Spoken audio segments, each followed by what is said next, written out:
என்னத்தா எங்கடா கிளம்பிட்ட? சும்மா அப்படியே பஜார் பக்கம் போய் சரக்கு பர்ச்சேஸ் பண்ண போறேன். அட்ஜஸ்ட் பண்ண போறியா? கரெக்டா கேக்குறா. அட்ஜஸ்ட் பண்ண போகல, பர்ச்சேஸ் பண்ண போறேன். அப்படியா? போறதான் போற. இந்த நாய உசுன்னு பத்திட்டு போ. அவ்வளவுதானே, பத்தி விட்டா போகுது.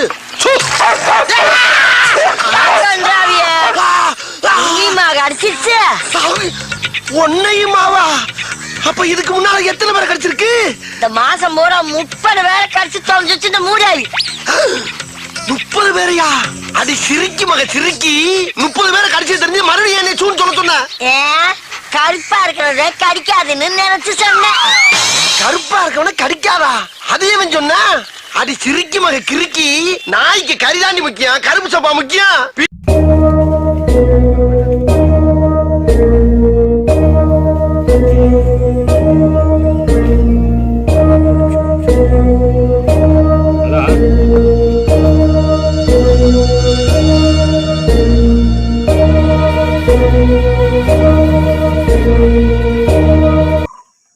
KGF ನಗರಸಭೆ ವ್ಯಾಪ್ತಿಯಲ್ಲಿ ನಮಗೆ ಸುಮಾರು ದೂರು ಬಂದಿವೆ.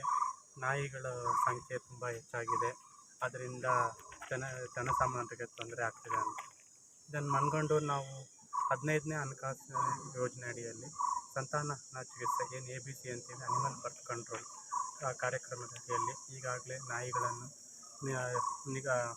ಎಲ್ಲಿ ತುಂಬ ಸಮಸ್ಯೆ ಇದೆ ಆ ಜಾಗದಲ್ಲೆಲ್ಲ ನಾವು ನಾಯಿಗಳನ್ನು ಹಿಡಿದು ಅದಕ್ಕೆ ಸರ್ಜಿಕಲ್ ಪ್ರೊಸೀಜರ್ಸ್ ಅಂತ ಏನು ಎಕ್ಸ್ಪರ್ಟ್ಸ್ ಇರ್ತಾರೆ ಅವ್ರ ಮುಖಾಂತರ ಮಾಡಿಸಿ ನಾವು ಅದನ್ನು ಮಾಡಿಸ್ತಾ ಇದ್ದೀವಿ.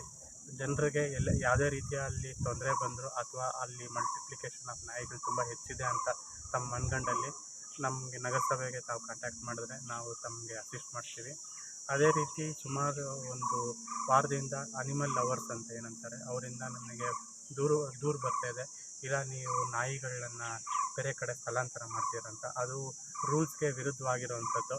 ನಾಯಿಗಳು ಯಾವ ಜಾಗದಲ್ಲಿ ನಾವು ನಾಯಿ ಹಿಡಿದಿರ್ತೀವೋ ಅದೇ ಜಾಗದಲ್ಲಿ ನಾವು ವಾಪಸ್ ಅದನ್ನು ಬಿಡಬೇಕು ಅಂತ ನಮ್ಮ ಮ್ಯಾನ್ಯುವಲಲ್ಲಿದೆ. ಅದೇ ರೀತಿ ಮಾಡ್ತಿರೋದು. ಪೆಟ್ ಲವರ್ಸ್ ಅಥವಾ ಅನಿಮಲ್ ಲವರ್ಸ್ ಇದ್ರ ಬಗ್ಗೆ ಯಾವುದೇ ರೀತಿಯ ಗೊಂದಲಕ್ಕೆ ಕೀಳಾಗಬೇಡಿ. ಅದೇ ರೀತಿ ನಮಗೆ ಸುಮಾರು ಜಾಗದಲ್ಲಿ ನಾವೇನು ನೋಡ್ತಾ ಇದ್ದೀವಿ ಅಂದರೆ ನಾಯಿಗಳನ್ನ ನಮ್ಮ ಪರ್ಮಿಷನ್ ಇಲ್ಲದೆ ಅಂದರೆ ಲೈಸೆನ್ಸ್ ಇಲ್ಲದೆ ಸಾಕ್ಕೊಳ್ತಾ ಇದ್ದೀರಂತ. ಅದು ನೀವು ಕಂಪಲ್ಸರಿ ಕಾನೂನೇ ಇದೆ, ತಾವು ಬಂದು ನಗರಸಭೆಯಲ್ಲಿ ನೀವು ಪರ್ಮಿಷನ್ ತೊಗೊಂಡು ನೀವು ಅಲ್ಲಿ ಸಾಕ್ಕೋಬೇಕು ಅಂತ. 1 ಅಥವಾ 2 ಆ ರೀತಿಯಲ್ಲಿದ್ದರೆ ನಾವೇನು ಅದರ ಬಗ್ಗೆ ನಾವು ಇದು ಮಾಡಲ್ಲ. ನಮಗೆ ದೂರು ಬರ್ತಿದೆ, ಒಂದೇ ಕಡೆ 25, 30, 40 ನಾಯಿಗಳು ಕೂಡ ಸಾಕ್ತಾಯಿದೆ, ಅಕ್ಕಪಕ್ಕ ಮನೆಯವ್ರಿಗೆಲ್ಲ ತೊಂದರೆ ಆಗ್ತಿದೆ ಅಂತ. ಆ ಥರ ನೀವು ಬಂದು ದೂರು ಕೊಟ್ಟಲ್ಲಿ ನಾವು ಅದೇನು ಕಾನೂನು ರೀತಿಯ ಕ್ರಮ ಜರುಗಿಸ್ಬೇಕು ನಾವು ಜರುಗಿಸ್ತೀವಿ. ಇದು KGF ಮುನ್ಸಿಪಾಲ್ಟಿನವರು ಹಮ್ಮಿಕೊಂಡಿರೋ ABC ಪ್ರೋಗ್ರಾಮ್ನಲ್ಲಿ ಈಗ ಮೊದಲನೇದಾಗಿ ಈಗ ನಾವೇನು ಮಾಡಿದ್ದೀವಲ್ಲ, ಬರೀ ಮೇಲ್ ಡಾಗ್ಸ್ಗೆ ಎತ್ಕೊಂಡ್ಬಿಟ್ಟು ಅದಕ್ಕೆ ಒಂದು ABC ಅಂದರೆ ಅದಕ್ಕೆ ಇದು ಮಾಡ್ತೀವಲ್ಲ, ಅದಕ್ಕೆ ಆಪ್ರೇಷನ್ ಮಾಡ್ತೀವಲ್ಲ, ಅದಕ್ಕೆ ಆಪ್ರೇಷನ್ ಮಾಡೋದೇನಂದರೆ ಆಪ್ರೇಷನ್ ಮಾಡಿಬಿಟ್ಟು ಅದಕ್ಕೆ ಮತ್ತೆ 3 ದಿನ ಅದಕ್ಕೆ ಒಂದು ಆಂಟಿಬಯೋಟಿಕ್ ಎಲ್ಲ ಕೊಡ್ತೀವಲ್ಲ. ಅದಕ್ಕೆ ಈಗ ಇನಿಷಿಯಲ್ ಸ್ಟೇಜಲ್ಲಿ ಅದಕ್ಕೆ ನಾವೇನು ಮಾಡ್ತೀವಿ, ಅದು ಏನದೀವಿ ಅದರದ್ದು ಟೆಸ್ಟಿಕಲ್ಸ್ ಏನಂತೀವಲ್ಲ, ಅದಕ್ಕೆ ಟೆಸ್ಟಿಕಲ್ಸ್ ತೆಗೆದುಬಿಟ್ಟು ಅದಕ್ಕೆ ಒಂದು ಸೂಚರ್ ಹಾಕಿ ಅದಕ್ಕೆ ಇಲ್ಲೇ ಅದಕ್ಕೆ ಅಬ್ಸರ್ವೇಷನ್ ಇರ್ತೀವಿ 3 ದಿನ. ಅದಕ್ಕೆ ಅಬ್ಸರ್ವೇಷನ್ ಇಟ್ಬಿಟ್ಟು ಅದಕ್ಕೆ ಒಂದು 3 ದಿನ ಆಂಟಿಬಯೋಟಿಕ್ ಕೊಟ್ಟು ನಂತರ ಅದಕ್ಕೆ ಅದೆಲ್ಲ ಫುಲ್ಲಾಗಿ ಅದು ಗೂಂಡೆಲ್ಲ ರಿಕವರ್ ಆದಮೇಲೆ ಅದಕ್ಕೆ ಆಚೆ ಬಿಡ್ತೀವಿ. ಆಚೆ ಬಿಟ್ಟ ನಂತರ ಅದು ಮತ್ತೆ ಕ್ರಾಸ್ ಆದರೆ ಎಲ್ಲ ಅದಕ್ಕೆ ಮತ್ತೆ ಅದಕ್ಕೆ ಸಂತಾನಗಳು ಅದರಲ್ಲಿ ಹುಟ್ಟೋದಿಲ್ಲ. ಏನು ಕ್ರಾಸ್ ಮಾಡಿ ಏನು ಕೂಡ ಆಗೋದಿಲ್ಲ. ಆಮೇಲೆ ಅದಕ್ಕೆ ಇನ್ನೊಂದು ನೆಕ್ಸ್ಟ್ ಅದಕ್ಕೆ ARV ಇಂಜೆಕ್ಷನ್ ಕೂಡ ಕೊಟ್ಟಿರ್ತೀವಿ ಅದಕ್ಕೆ ನಾವು. ಆ ARV ಇಂಜೆಕ್ಷನ್ ಕೊಟ್ಟು ಅದಕ್ಕೆ ಮತ್ತೆ ಇನ್ನೊಂದು 6 ತಿಂಗಳು ಅದಕ್ಕೆ ಏನು ಅದಕ್ಕೆ ಬೇರೆ ಉಷ್ಣಾಯಿ ಕಾಯಿಲೆ ಏನಂತೀವಿ ಅದು ಕಾಯಿಲೆ ಬರೋದಕ್ಕೆ ಎಲ್ಲ ಅದಕ್ಕೆ ಅವಕಾಶ ಇರ್ತದೆ ಎಲ್ಲ ಅದಕ್ಕೆ.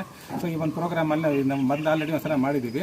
ಈ 2ನೇ ಹಂತದಲ್ಲಿ ಈಗ ನಾವು ಇನ್ನೊಂದು 15-20 ನಾಯಿಗಳು ಇವತ್ತು ಮಾಡ್ತೀವಲ್ಲ. ಅದಕ್ಕೆ ಇದೇ ಥರ ನಾವು ವಾರ ಬಂದು ವಾರ ಈ ಥರ ನಾಯಿಗೆ ಇಟ್ಕೊಂಡು ಬಂದಾಗೆಲ್ಲ ಅದಕ್ಕೆ ಈ ಪ್ರೋಗ್ರಾಮ್ ನಾವು ಮುಂದೆ 6 ತಿಂಗಳಲ್ಲೋ ಅಥವಾ 1 ವರ್ಷದಲ್ಲೂ ಇದಕ್ಕೆಲ್ಲ KGF ಅಲ್ಲಿರೋ ಎಲ್ಲ ನಾಯಿಗಳಿಗೆಲ್ಲ ನಾವು ಈ ಥರ ಬರೀ ಫಸ್ಟು ನಾವೇನು ಮಾಡ್ತೀವಿ, ಬರೀ ಮೇಲ್ ಡಾಗ್ಸ್ಗೆ ಅಂದರೆ ಗಂಡು ನಾಯಿಗಳಿಗೆ ಮಾತ್ರ ತೊಗೊಳ್ತೀವಿ.